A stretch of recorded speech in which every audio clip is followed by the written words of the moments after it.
जिस घर में मनुष्य 8 बजे तक स्नान नहीं करते उस घर में जो है मामला ठीक नहीं रहता।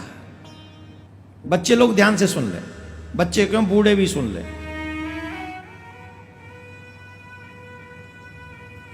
स्नान 5 प्रकार के होते हैं। इस बात को सुन लो, जिस घर की देवियां 8 बजे तक स्नान नहीं करती हैं उस घर में दरिद्रता आने से, बीमारियां आने से, नेगेटिव एनर्जी आने से, क्लेश आने से कोई रोक नहीं सकता। अधिकांश वही लोग बीमार आपको मिलेंगे जो आराम पसंद लोग होंगे, नहा लेंगे, हो जाएंगे। आप जाके देखिए वही ज्यादा बीमार मिलेंगे आपको जो कि आराम फरमा रहे हैं।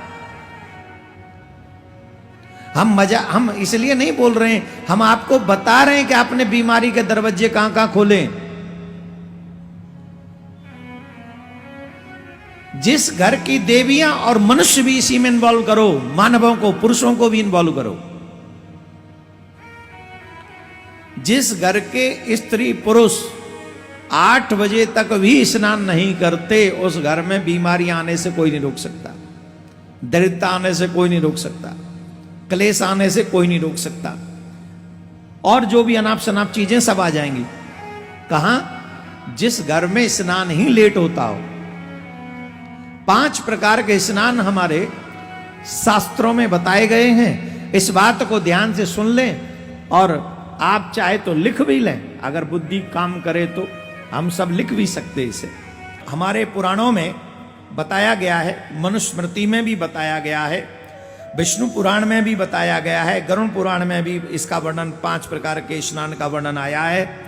सबसे पहले ब्रह्म स्नान, देव स्नान, ऋषि स्नान, मनुष्य स्नान, और अंत में आता है राक्षस स्नान।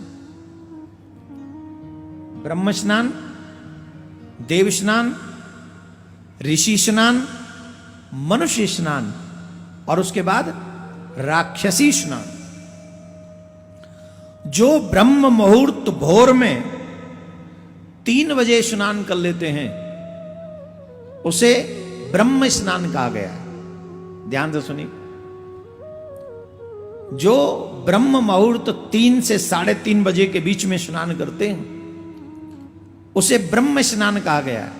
ब्रह्म मुहूर्त में होने के कारण वो ब्रह्म स्नान हो गया। दूसरा,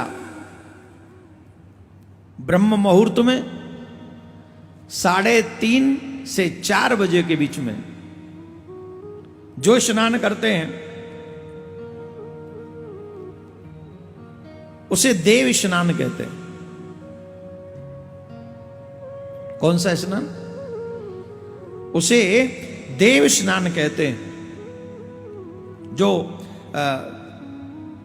3:30 बजे से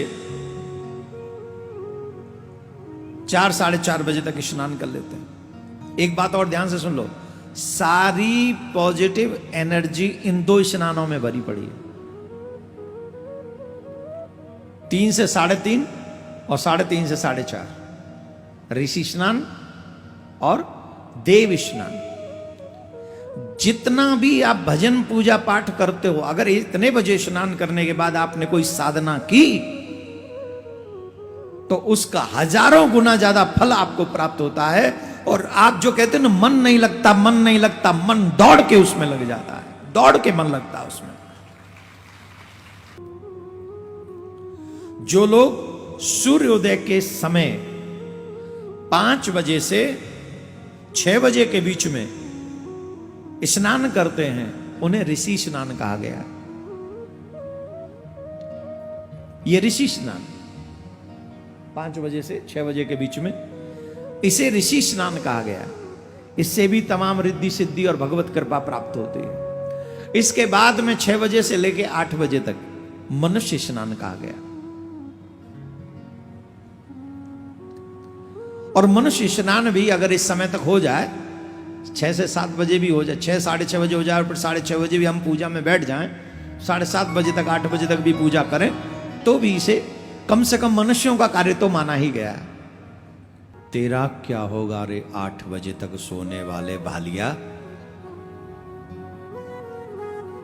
उन लोगों का क्या होगा जो 8 बजे तक सोते ही रहते हैं, नहाएंगे कब। और मोस्टली 8 बजे के बाद ही लोग स्नान करते हैं, जिसे राक्षसी स्नान कहा गया। कौन सा स्नान बताओ ईमानदारी से, तुम्हारे घर में कितने लोग राक्षसी स्नान करते हैं। मोस्टली लोग राक्षसी स्नान कर रहे हैं आज का मनुष्य। और फिर कह रहे हम बीमार बहुत रहते हैं, हमारे घर में बरकत नहीं है, हमारे घर में ये नहीं है, हमारे घर में ये नहीं। आप याद रखो, जो लोग सुबह ब्रह्म मुहूर्त में स्नान करते वो बीमार बहुत कम पड़ते, ना के बराबर। आप देख लो उनकी जी, और वो ज्यादा जीते हैं।